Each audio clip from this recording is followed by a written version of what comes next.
অন্যান্য রাজ্যেও চলছে নির্বাচন কমিশনের স্পেশাল ইন্টেনসিভ রিভিশন বা এসআইআর, কিন্তু এক ডজন রাজ্যের কোথাও এসআইআর আতঙ্কে সুসাইডের নজির নেই। একমাত্র রাজ্য পশ্চিমবঙ্গ, যেখানে 10-এর বেশি আত্মহত্যার অভিযোগ, তার মধ্যে আবার 5টি মুর্শিদাবাদ জেলায়। সম্প্রতি বেলডাঙ্গার সুরুলিয়ায় শাকিলা বিবির রেল লাইনে আত্মহত্যা নিয়ে নানা প্রশ্ন উঠেছে। একে তো ওই মহিলা রেল লাইনে জীবন দেওয়ার দুদিন আগে থেকেই অশান্তিতে ছিলেন। তার মেয়ে যেমন এসআইআর নথি জোগাড়কে দায়ী করেছেন, তৃণমূল কংগ্রেসের জেলা সভাপতি বিধায়ক অপূর্ব সরকারও বিজেপি এবং কমিশনকে দায়ী করে ফেলেছেন। তবে সমস্যা হলো, তার নাম 2002 সালেও ছিল, স্বামীর নামের বানান ভুল ছিল, আর তাতেই অপূর্ব সহ তৃণমূল কংগ্রেসের বিরুদ্ধে তোপ দেগেছেন বিদ্রোহী বিধায়ক হুমায়ুন কবির। সবার কথা শোনাবো, তবে হুমায়ুন কিন্তু বলেছেন বিহারের রেজাল্টের পর এ রাজ্যেও বিজেপি ভালো ফল করবে। সিদ্ধান্ত আপনার। বলতে এই মেয়েটা অনেক কদিন থেকে এই এসআইআর এর কাগজ নিয়ে এসআইআর এর ভুগছিল, মানে সবকিছু নাম থাকা সত্ত্বেও 2002-এ 2025-এর নাম থাকা সত্ত্বেও মেয়েটা ভয় করছিল। বারবার আমি এখানকার যেহেতু জনপ্রতিনিধি আছে ওই হিসাবে আমাকে বারবার আসতো, আমার কাছে বলতো ভাই আমার নামটা দেখো। আমি বলতাম আছে, তুমি চিন্তা করো না, চিন্তার কোনো কারণ নাই, আমি আছি, তোমার যা করার আমি করে দেবো। তবুও বারবার বারবার রিপিট করে আসতে এই কথাই বলতো। আমি বলতাম ভয় নাই ভয় নাই, তুমি চুপ করে বাড়িতে যাবো, সব যা করার আমি করে দেবো। তার সত্ত্বেও হঠাৎ করে এই ভয়ে আতঙ্কিত ছিল মেয়েটা, হঠাৎ করে আজ দেখছি রেল লাইনের উপরে ট্রেনের ধাক্কা লেগে এখানে পড়ে আছে। কি হয়েছে বলতে পারবো না, এটাই ঘটনা। করে এরকম একটা ঘটনা ঘটেছে, কারণ আমি বাইরে ছিলাম, বাইরে থেকে কাজ থেকে বার আসলাম, আসার পর তো এরকম ঘটনা গতকাল আমাদের পরে হয়েছে ঘটনাটা। এনআরসি কাগজ খালি বলছে আমাকে মোদি ধরে নিয়ে যাবে, খালি মোদি ধরে নিয়ে যাবে, এরকম একটা আতঙ্ক। খালি বলছে যে আমাকে মোদি ধরে নিয়ে যাবে, পুলিশ না আসবে, মোদি ধরে আমাদের রাজনৈতিক নেতা, বুথ লেভেলের নেতা বা টাউনের নেতা, যারা নিজেদের বুথ লেভেলে ভোটারদের কাছে যাদের গ্রহণযোগ্যতা নেই, তারা এই সমস্ত ইস্যু নিয়ে ঝাঁপাবে। যারা প্রকৃত নেতা, তারা কোনো দিন একটা সুসাইড নিয়ে, একটা ব্যক্তির মৃত্যু নিয়ে এই ধরনের রাজনীতি করা মোটেই, সে যেই হোক, উচিত না। বিজেপি বিহারে যেভাবে নীতিশ কুমারের নেতৃত্বে 101টা 243-এর মধ্যে বিজেপিও 101টা লড়েছিল, আর নীতিশ কুমারের জেডিইউ 101টা, তাতে যা রেজাল্ট করেছে 101টাই লড়ে 92টা সিট বিজেপি জিতেছে, আর বোধহয় 86টা সিট জেডিইউ জিতেছে।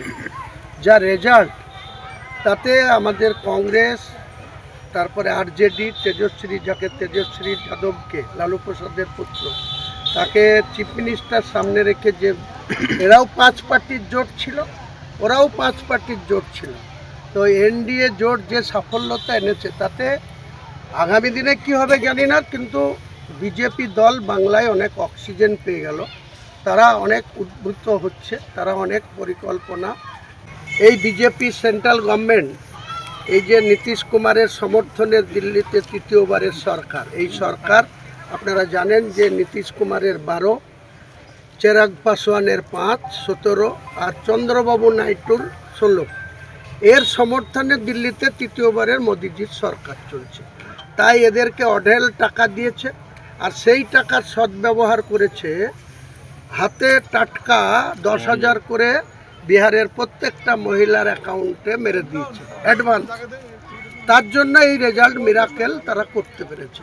আগামী দিনে এখানে কি করবে, 1000-এর বিনিময়ে বিজেপি কারো 20,000 ঢুকিয়ে দেবে না 10,000 ঢুকিয়ে দেবে, কি করবে সেটা ভবিষ্যৎ কথা।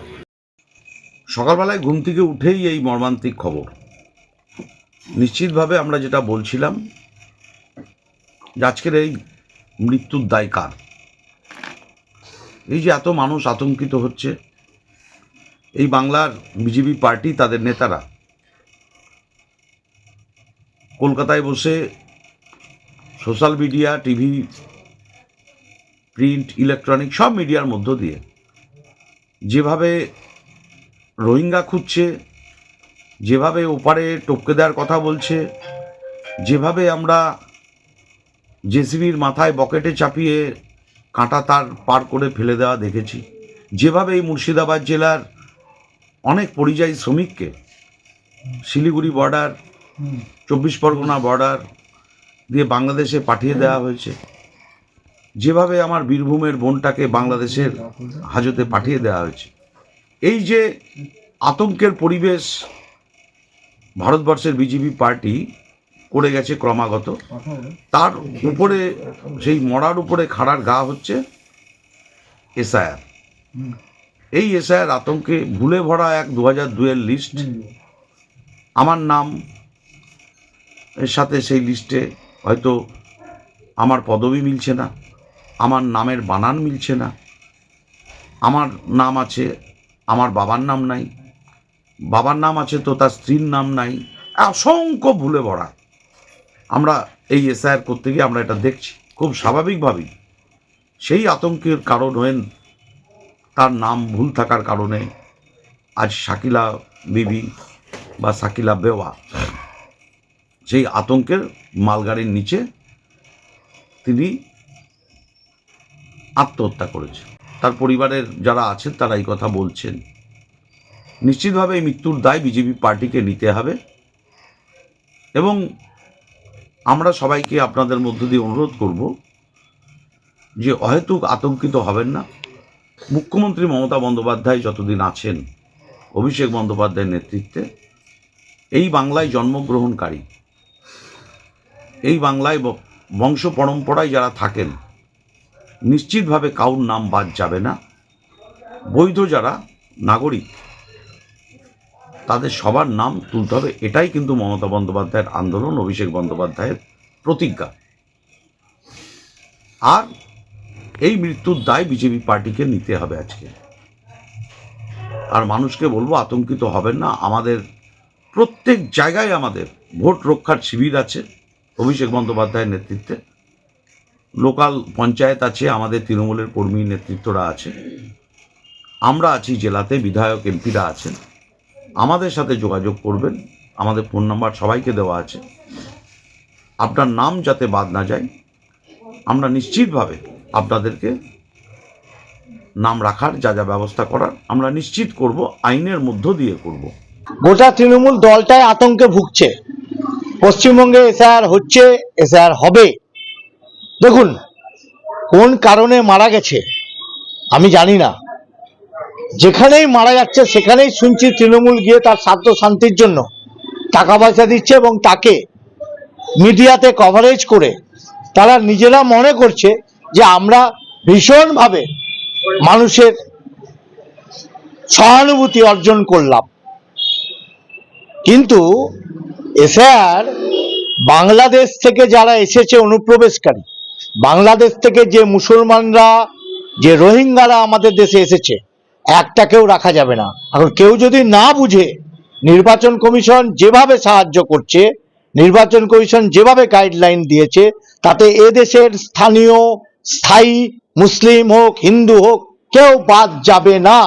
সুতরাং আতঙ্ক যদি কেউ নিজে নিজে সৃষ্টি করে এবং তৃণমূলের মহামান্য মুখ্যমন্ত্রী তিনি যেভাবে আতঙ্ক সৃষ্টি করেছিলেন এসআইআরকে নিয়ে, যে বাংলাদেশে পাঠিয়ে দেওয়া হবে, ডিটেনশন ক্যাম্পে রাখা হবে, আমি এসআইআর করতে দিব না, 2 মাস আগে থেকে যেভাবে মানুষের মধ্যে ভয় এবং ভীতি এবং আতঙ্কর সঞ্চার তিনি তৈরি করেছিলেন, তার জন্যই আজকে হতে পারে এই ফল।